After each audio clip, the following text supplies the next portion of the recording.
Good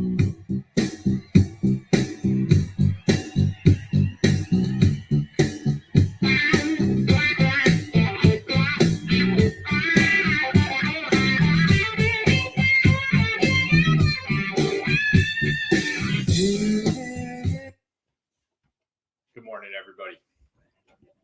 Mike's MMA Picks here with your Fight Morning Quick Card Breakdown show brought to you by BetDSI as well as MMA Oddsbreaker. We are here for UFC Vegas 49, where we have Islam Makhachev taking on Bobby Green, who's coming in at short notice in a catchweight bout of 160 pounds. Should be excellent matchup, although somebody's likely to get suffocated and slow cooked.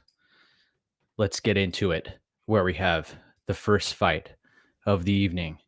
Victor Altamirano coming in as a plus 115 dog, taking on Carlos Hernandez. This is a flyweight matchup that is likely to be extremely entertaining, a fight that should go the distance. Both of these competitors had lackluster performances on the Contender Series, and I, for one, am a little shocked to see them getting the call on the big show here. Carlos Hernandez has a much more refined, trusted wrestling game. Altamirano gives up positions, has no problem being controlled off of his back for extended periods of time. Altamirano tends to have his hands low, looks to use his trunk movement to separate himself from his opponent and then land counter strikes. Hernandez, though, not very impressed with him. I got to be honest. He, on the Contender Series and also in other bouts, seems like he could potentially be brittle. Has a submission game to speak of. Not a lot of confidence in this play. This is a fight that I'll be passing on, but slight lean on Carlos Hernandez in this spot. I think there are much better opportunities as you work your way up and down this card.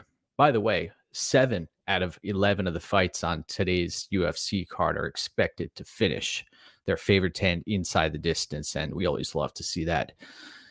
Speaking of fights that are expected to finish, let's get to the second bout of the evening, where we have Ramiz Brahimaj coming in as a minus 375 betting favorite.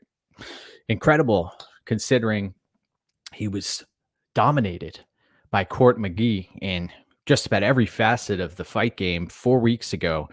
And here he is coming in as a massive favorite against Micheal Gillmore. But Micheal Gillmore, I mean, you watch his tape footage, and this is a guy who can be controlled on the ground, can be submitted. Looked good on the scales. Brahimaj was one of the last, if not the last, fighter to the scale yesterday, and that is a concern of mine. You got to wonder how much gas is in the tank here. This is a fighter who he's reliant on submissions and ground and pound, and he's going to look to get Gillmore to the mat as quickly as possible, because Gillmore does have some heavy hands. That's one thing that he does possess. I'll be picking Brahimaj to get this done inside the distance. And also props to those who were able to secure the fight doesn't go the distance line back when it was in the minus 160s, now somewhere in the neighborhood of minus 240-ish. Let's see what's cooking out here. All right, so let's continue this journey where we have a featherweight bout between Alejandro Perez and Jonathan Martinez. Fascinating, because you watch the careers of both of these fighters, and Martinez is somebody who has run into some issues on the scale in the past, and Martinez is going to be the longer fighter, longer reach, straighter punches, better footwork. He's taking on an Alejandro Perez, who he's one of the strangest individuals I've ever seen inside of the octagon and outside of the octagon. The shenanigans, the ballyhoo, the tomfoolery that he brings to the table during weigh-ins, etc. Perez did not look good on the scale yesterday. Perez is a Dr. Jekyll and Hyde type of Mr. Fighter. You go watch the Cody Stamann fight, and he put Cody Stamann in a couple of tough positions in that matchup.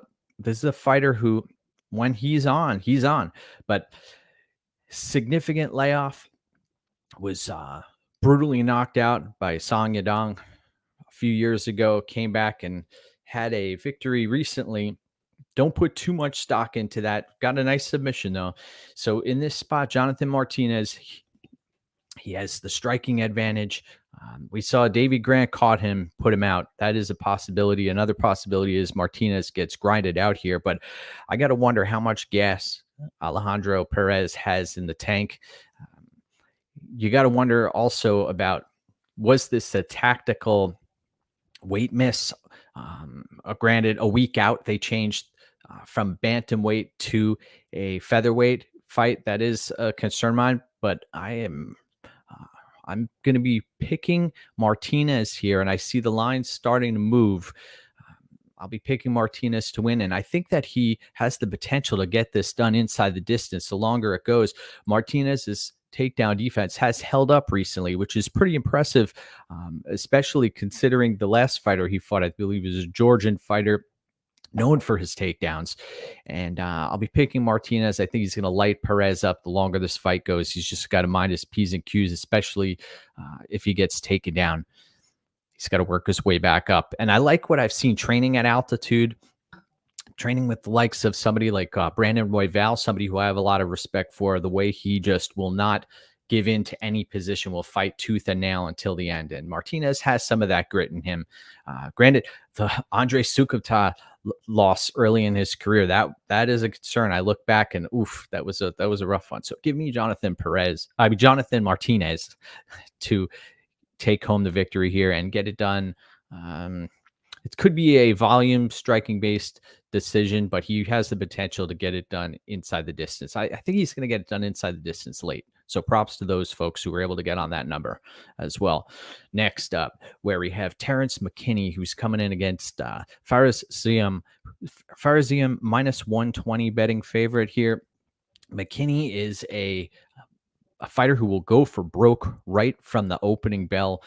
As we've seen in previous matchups, the Matt Frivola fight and others, Contender Series, there's been a lot of tape out there of him really just putting it all out there. And the danger of doing that is if this fight hits the second or third round, if this fight gets extended, McKinney could potentially gas out and have nothing left against a striker who is extremely dangerous in Ziem here. I was looking at the fight doesn't go the distance line when it originally was opening, and it opened around minus 110 at some books. This spot, I think it might be a spot where it could be a bit of a trap here, because if Ziem's able to extend McKinney, this could be a situation where these fighters are stuck at range, and McKinney, I have concerns about him the later this fight goes. So this fight may end up going the distance here. It all depends on McKinney and his outlook. If he comes out here and wants to take Ziem down, that's gonna tax his gas tank. So give me Ziem in this spot, but I have no play in this bout. Next up, where we have Josiane Nunes coming in as a significant favorite here, minus 215 against Ramona Pascual, who is a fighter out of Hong Kong who's been training at Syndicate, plus 175 underdog. Look at the size advantage that Pascual has at plus 175. She is going to look to almost fight like a rhino. You watch how she fights. She storms her opponent into the corner of the cage and then tries to look for takedowns. And if she isn't able to get them, I don't like what I've seen as far as the way she shells up on the feet, the way her striking defense plays out. Nobody likes to get punched in the face, but the way Pascual defends strikes is a bit concerning. Josiane Nunes is coming off of the impressive knockout win over Malecki, where she folded her up like a lawn chair. And Nunes, let's be honest here, we're speaking about low-level mixed martial arts, low-level women's mixed martial arts. And Nunes, the lady, she has virtually no neck on her, and she is someone who is you look at the way she fights, and it seems like she is accustomed to overcoming adversity in her life. And Pascual, I have a feeling that she may end up getting caught here. This fight, I believe, is not expected to go to a decision at -180. I think that we're going to see Nunes get a TKO victory in this spot, but there is a path to victory for Pascual as the much larger fighter, the better grappler here, stifling Nunes and keeping her on her back. But I'll be picking Nunes to win this fight inside the distance and win via TKO. Wow. This is the people's main event coming up here. Oh, let's see. Good morning. Nunes is the side, but the size definitely makes me nervous. Yep. I can see that, Jack. All right. Let's continue with this journey here where we have Ignacio Bahamondes taking on Zhu Rong.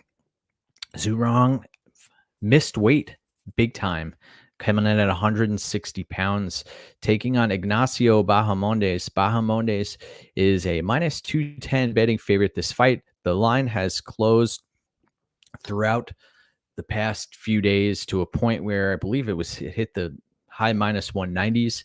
And Bahamondes is a volume-based striker who is long, is massive for the division as well.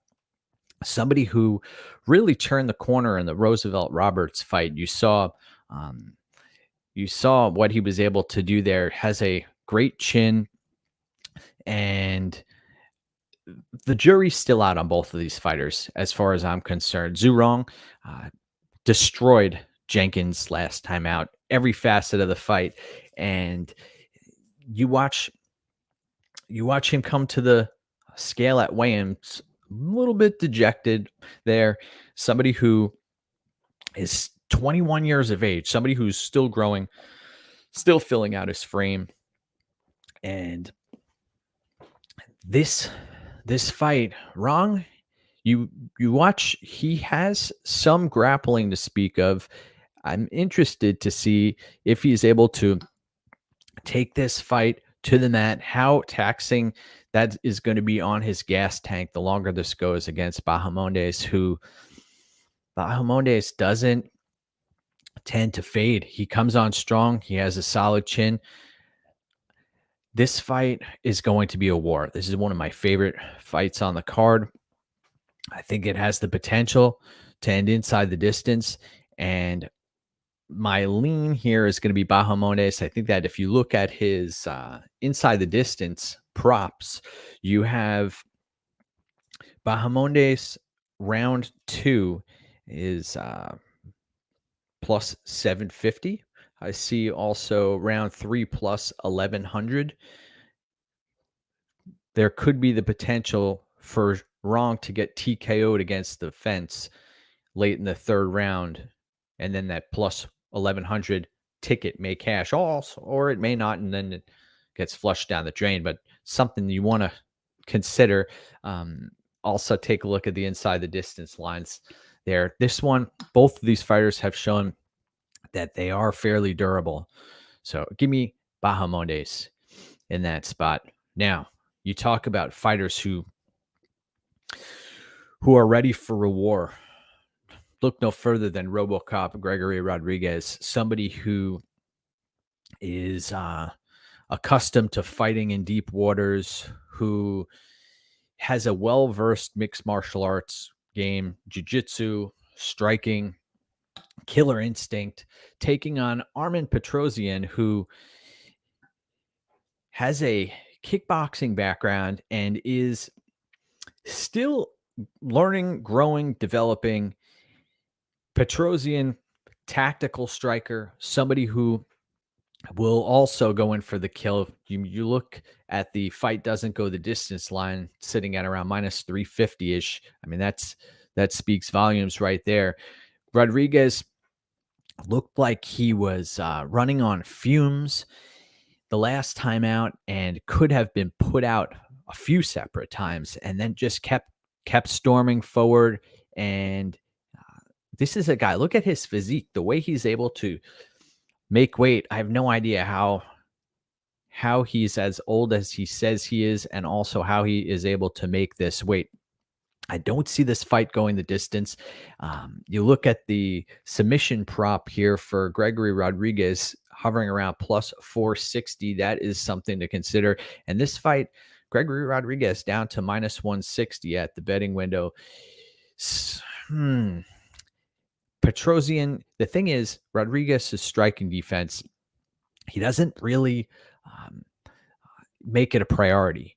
And there are fighters out there who do, and that is something that may serve him well if he's able to change his game plan here. But I have a saying, you can't trust what you haven't seen, and I'm trusting this fight to finish.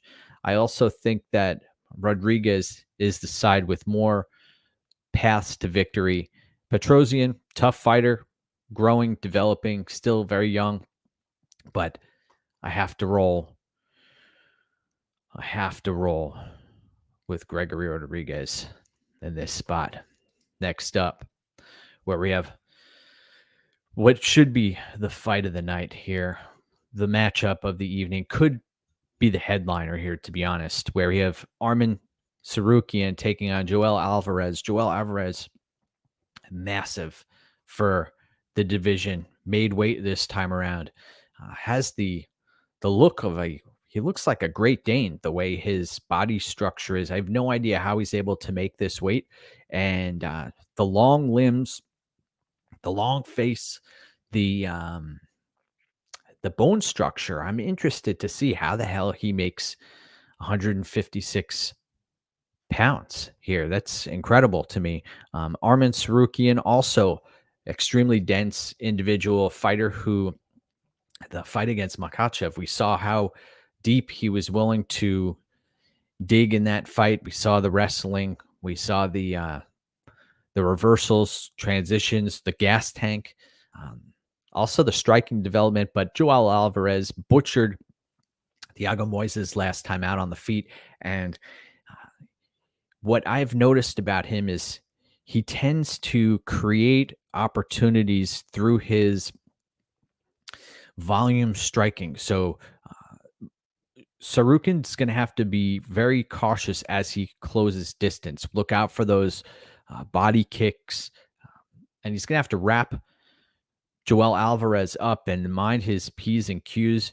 Keep his head on the chest of Joel Alvarez and don't give Alvarez any room to put up any submissions off of his back. And that is a spot where Alvarez is live anytime he is off of his back. He's going to be trying to go for broke. I'm curious to see what kind of gas tank Alvarez has in this spot.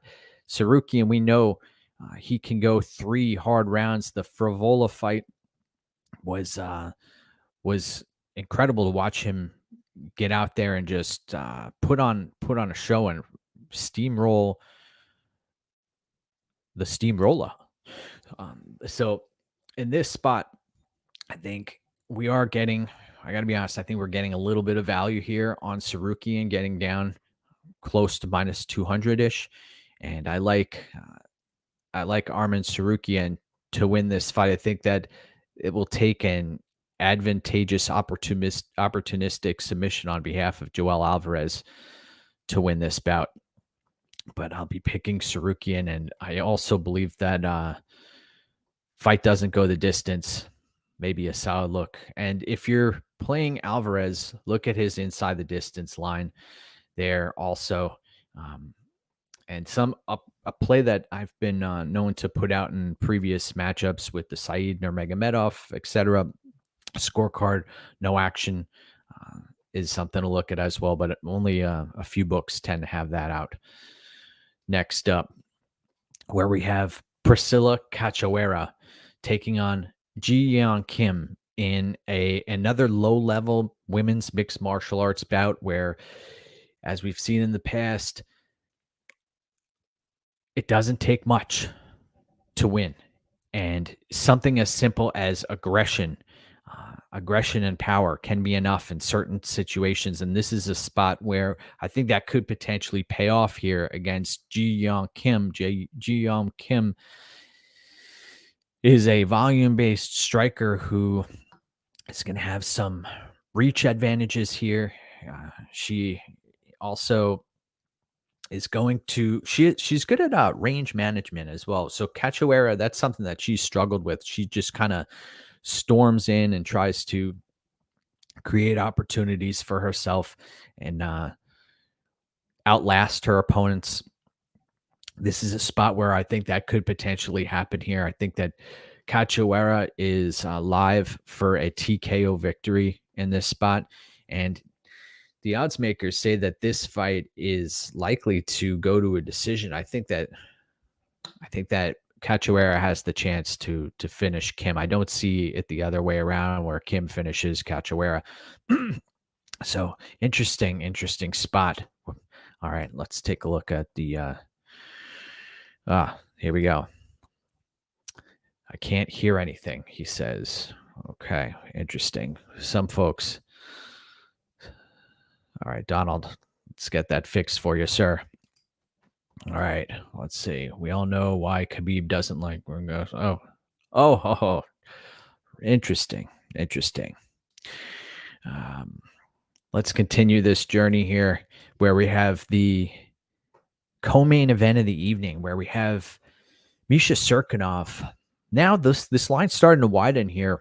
We have Cirkunov as a minus 130 betting favorite who looked a weight class larger than Wellington Turman. Granted, that doesn't win you fights. He does have a size advantage, though. I got to wonder how is that going to affect Misha Cirkunov's gas tank in this matchup, coming in at I believe, 186 pounds, taking on Wellington Turman, who you say what you want about him. He will put himself in a great spot, and then he slides off of the back. I believe it was Roberson. There have been other opponents where Bruno Silva as well, where he's had opportunities to show us what he's made of, and then he's fallen flat on his face, no pun intended. The Sanchez fight got brutally knocked out in that spot. Cirkunov does have power, but it comes at a cost. This is a fighter, Cirkunov, who has a limited gas tank, and I think that is in play here down at middleweight. That's a concern of mine.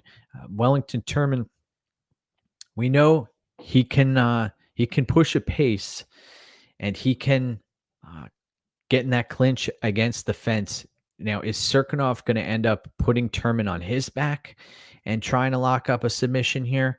I think that's a possibility, but the way I see this, folks, is this is a live betting opportunity if I've ever seen one. Misha Cirkunov, we know, has a tendency. The Jocko fight last time out his cardio fell flat towards the end of the fight, and fight was taken away from him. Basically, he gave it away himself, and I think that's going to happen in this spot. Wellington Turman will likely, in my eyes, turn the tide here late in this fight and end up winning either via decision or inside the distance. I actually see Turman winning. Take a look at his third round props as well. I think that Turman's going to surprise some folks here if he doesn't get finished early. I think that he has the opportunity to get this fight where he needs to.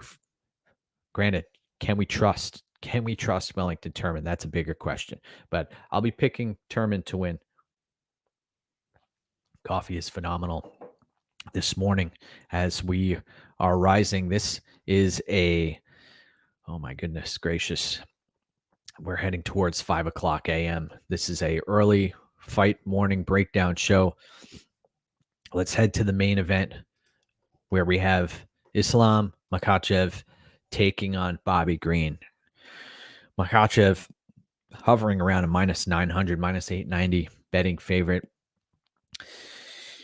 It's interesting how folks want to approach this bout. I wouldn't recommend playing an minus 900 favorite. You won't catch me tracking something like that on our plays here. Bobby Green plus 490 at the betting window. This is a situation where, and you see it all the time, where folks, they want you to be lured in to the odds, and then you end up making a losing play here. So you have to have a clever way of approaching these fights. I don't see this bout going the distance.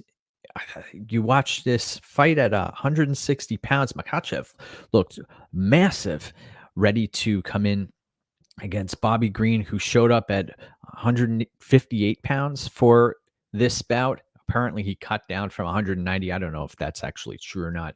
But what I do know is that Islam Makhachev has the ability to slow roast opponents and use his grappling to his advantage. That is in play here. The submission for Makhachev is definitely in play, and inside the distance lines are in play. I won't be touching the minus 890. Bobby Green, if somehow, some way he's able to get this fight in deep into the bout, at the beginning of the rounds, that's when he has the chance, when the fight starts on the feet, to land a couple of strikes. He's got to make the most of those opportunities, because I don't see him working his way back to the feet and then separating, because he's going to need space to land on Makhachev. This isn't a fighter who makes poor decisions. The Makhachev fight, I know there've been a couple of times where he's been wobbled on the feet and he's been put in some rough spots. Our buddy Chris Wade knows firsthand what it's like to be in there with Makhachev, and this is a spot where I think Makhachev inside the distance is going to be a worthy play here. I see folks getting sucked into playing Bobby Green. He's in a challenging situation here. This is a precarious spot for Bobby Green, who he thrives off the energy of the crowd. He's not going to have that here.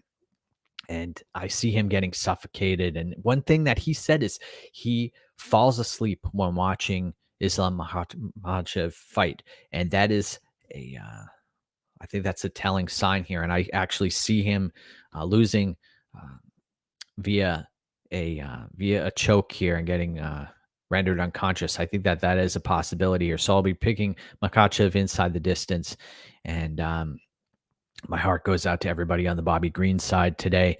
I know you mean well, and I hope your tickets cash, but we'll see. We'll see what happens. That's why they make the fights, right? There are no certainties in this game. And we have somebody saying, Jack is saying Islam by armbar here. Let's see. That's a possibility as well. But is Bobby going to tap? I don't think so. I think that he will probably end up getting put to sleep. Yeah, might happen. Want to thank everybody for tuning in today. Remember, it's important to third-party track your plays and go get what's yours today. This is what we got to do every time out. Chip away, one card at a time. Pick your spots.